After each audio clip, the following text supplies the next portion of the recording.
Hello everyone, my name is Zyna and I'm your host on the waiting room with Zyna. Wow, this street edition has been something else. It's been a blessing and I'm so glad that we got to do it. I'm also the author of Zyna's Waiting Room. This book actually gave rise to this program. So for those of you who don't know, it chronicles my experience in the waiting room for 17 plus years. Okay, so you need to read it and get, a kind of closeness to me and my story, so you get to understand where I'm coming from. All right, so today we are coming to you with another topic. Okay, like this street edition is not just me talking.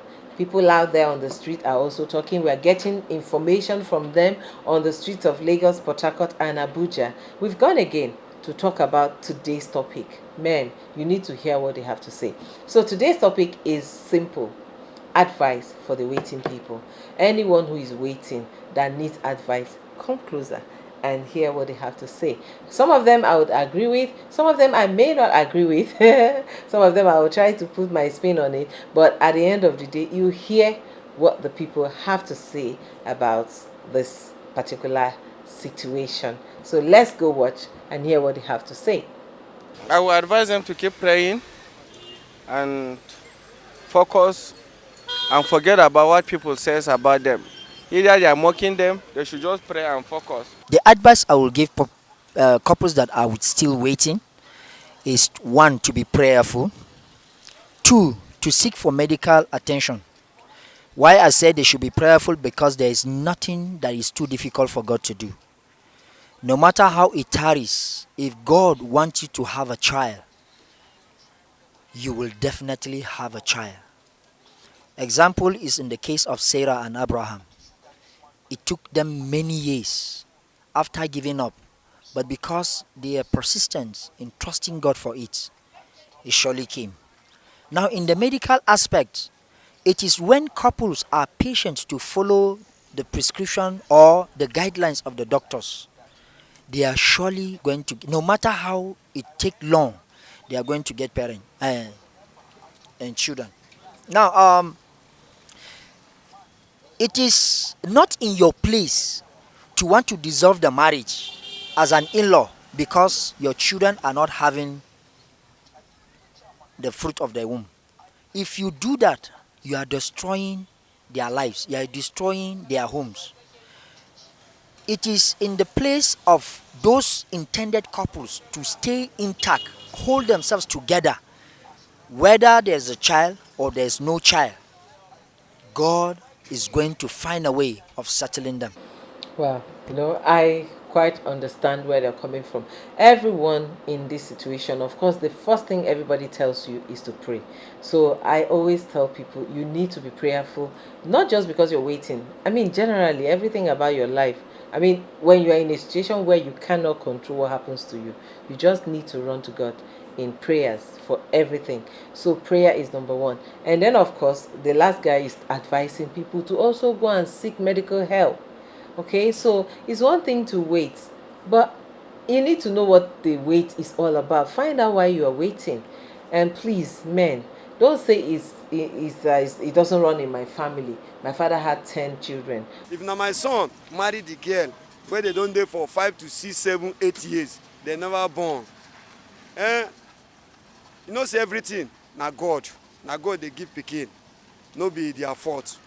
But if all two of them no fit have patience to wait, I go advise my son to marry another, to test either na the woman, or if he marry another e no work, na be say that one na my son problem be that. And only advice I fit give my son, make he wait small, or if he no fit wait, make he marry another wife, join for the old one, make he no pursue the old one, but make he marry another one. Please forgive me, sir. I just have to laugh at your advice. Okay, you should go and marry another one to test and see if there's a problem. So if he marries another one to test and that one does not have a child, it will be, oh, it's his fault actually. Then what is going to happen to the two women? Excuse me, sir.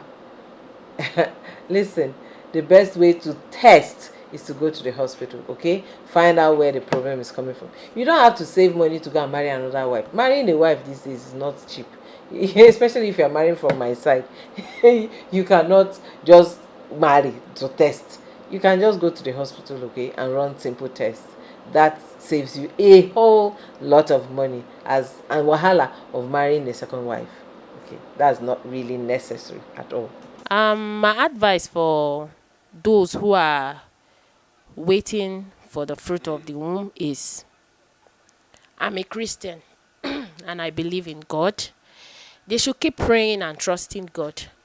They should not go into anything illegal. They should not go in search of baby anywhere.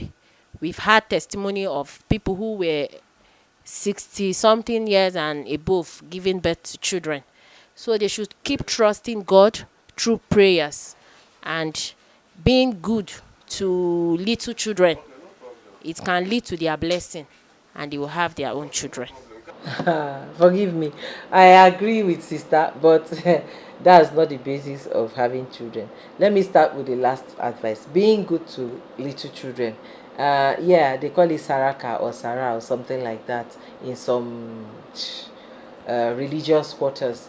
That if you're looking for a child, you are obligated to go and carry other children's babies. When they poo, you go and clean their bum bum and all of those things. There are people who hate their own children. They don't even do those, and they have plenty children. So did they carry anybody's child to have that? Don't subject yourself to such things, okay? Or allow people to put you in that box and start micromanaging you and controlling you. So like if you go, we just finished Christmas celebration. If you had gone home now, everybody's child will now be dumped on top of you, and it will be your responsibility to do that, except you want to do it. Like in my own case, anytime we went home together, I loved my in-laws, I love their kids, they are very good, wonderful children. So there was a time we went home like 2 or 3 times, that initial time. I actually prefer to hang out with the children, because when we go out, everybody was like, where are your children, where are your children? So to avoid that, I'll hang out with the kids at home and take care of them and send them on errands and teach them 1 or 2 things, and we had fun. Okay, that's me. But to say that now your responsibility because you don't have children, no, nobody should give anybody that kind of job. And if you don't have kids, don't say because somebody has lived for 60 years and God bless them, you now want to sit and wait. Excuse me, your story and their story, they are not the same. Everybody here is speaking their own language and doing their own thing. We are here for different things, different agenda, different assignments from God. So know your own language with God and know where He's leading you. He might be calling you to do IVF and you have the money. Go ahead and do it. Don't sit down and say, oh, Sister Angelina, she lived for 60 years and God blessed her at the 65th year with a baby girl. That's not your testimony. And mind you guys, let me shock you. Some of these so-called testimonies that we have been hearing, they are not the way they are presented. Yes, I've heard so many stories of people who did surrogacy or hidden adoptions. Some even went around adoption the wrong way. They went the illegal way. Some even went ahead and did baby trafficking. And they do all of that and they come and tell you, oh, the Lord has blessed me. And then you're sitting in church and say, Auntie waited for 25 years. Me, I'm 18. Let me keep waiting. You don't know that baby, she didn't carry it. She wore prosthetics. She did all kinds of things to deceive you, even in church. It's happening. So many people are doing that. So some people know, some people don't know. Some people know and they just keep quiet. There was a lady I was with about 3 years ago. Where we traveled and we were together. I came back less than 6 months. They said she has put to bed. I'm like, how? You and I were together, but is it my job to go and call her and ask her questions? People who did not know why she traveled out of the country would think she was pregnant, but I was with her and I knew she was not.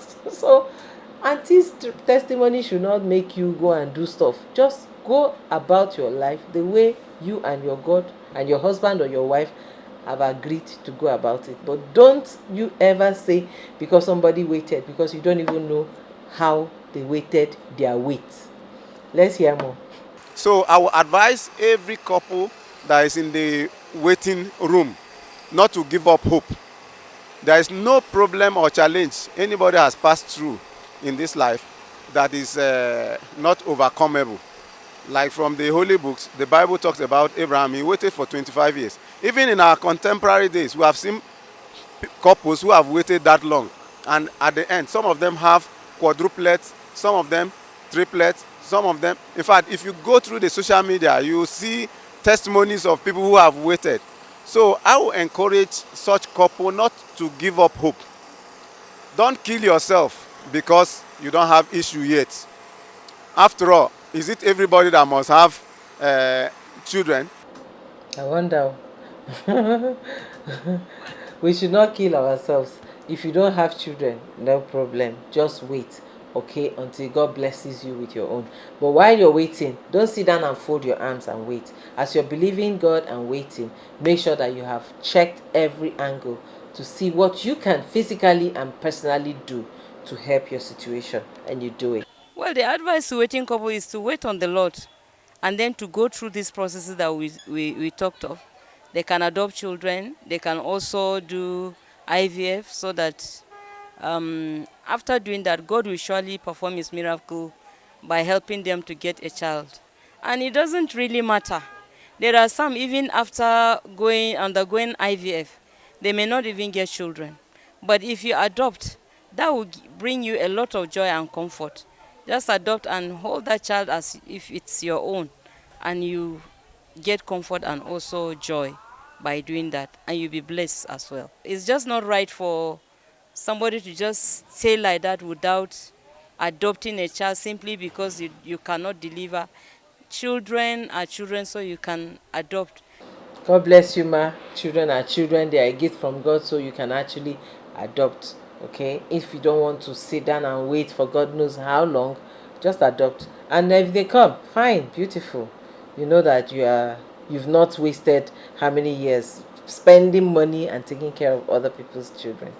In times of not having children, the couples supposed to build relationship in between them, more especially the woman, because she's the one having the pressure. So she's supposed to build a relationship and be close to the family. So when she is close to the family, they may advise them in many ways, but let them take the advice first to God, because it's not every advice that one will accept just like that. So they have to seek the face of God in their advice to know what they will do, because if they listen to God, God will tell them what to do. Even if the parents are telling them to separate, it will not happen because they are for God. Okay, so from what I gathered, building a relationship is maybe like you need to be close to your in-laws so that they can give you advice. And honestly, I'm always opposed to subjecting people to what they don't want to do. I don't support that. If I don't feel like being friends with you, I can't now choose to do that just because I feel that I don't have something and I want you to be nice to me. Oh no. I mean, that's why everybody should grow up to be self-sufficient. Okay, you don't have to lick the butt of everybody because you don't have children. You don't have to subject yourself to such torture because you don't have children. If you want to go and adopt, go and adopt. If you want to, it's a decision both of you should take. In this matter, it's always the husband and the wife that matter. For me, it's the husband and wife. They make up their minds what they want to do and they focus on it and do it. The family will come around. But if you're not together, then you create that, crack in the wall for people to start coming in between. So both of you should be one in every way. They should be patient and keep trusting God. Be prayerful. And whatever that comes through their ear, they should just let it go. They must remain focused. Because at this time, that's when they will start hearing stories, hearing so many things that will distract them. But once they remain focused and put their hope and faith in God, trusting that He who has created them has a special plan for them, and He will help them and see them through all that plan. I believe trusting God is the main thing here. All right. Thank you for joining me and listening to these wonderful people who have helped and advised us. Of course, the last set of people said to always, always, always keep hope alive, believe God, and wait. But don't forget that they had also given advice earlier on that one should go to the hospital and find out what the problems are. So the fact that you're waiting and you're praying and you're believing God does not remove the fact that you have to go and find out medically what the problem is and check if it's something. It might even be something simple that they can take care of. So please, the advice from the streets to you in the waiting room is: number one, remain hopeful, prayerful, and close to God. And two, medicals. Go and get your medicals, okay? Find out what the problem is. And then number three, consider the options. When you go for the medical checks and find out what the problem is, if it's something the doctors can take care of, go ahead and take care of. And adoption is another option that they've also recommended. Unfortunately, it's quite a bit, it's expensive. We are praying that the government will step in and help us and do the right thing so that this adoption will not be as expensive as it is. But even at that, if you really really want to adopt and that is what you have focused your mind on, you can still achieve it no matter how much you have. There are so many ways of going about it. Sometimes we go out of our way to ask people for help in different things or in different ways. I think if you can also go ahead and ask people for help in that area, it may happen. Because I've had people who had their babies in the hospital and they went around asking for help for medical bills, and people contributed towards that and they were able to discharge their wives from the hospital. So if they can go about doing that, you can also go about cashing in on all that sentiment and pity that people have for you for not having children. So you take it and make good use out of it. Tell them you want to adopt and this is how much you need, and this is an account where they can contribute, and set your goals and say, in the next 1 year, while you adopt, you have applied, you can set up this thing and people can help you, okay, and you can have your child. So whichever way you set your mind on God, have that strong belief and focus on it, and I believe it will happen. Thank you so much for watching. This is the second to the last episode of this street edition. Okay, so the next episode we will be bringing you next week is just going to be a summary of everything we've done in the past few weeks. So do not miss it, and don't forget, like, comment, share, and go to that Facebook. Follow us on Zyna Obasi, on Instagram, Zyna Obasi as well. You just go to the link in bio, click there to see all the episodes that we've been airing. And of course, on YouTube, look for us, Zyna TV, and be a part of what God is using us to do. At least I'm so happy that my team and I are being used by God to bring illumination into this very, very glimpse and dark topic that people run away from. So follow us for more, comment, share, and we need to know what you think about our show. Don't forget, it's always Fridays that we drop a new topic. See you next week. God bless you. Bye.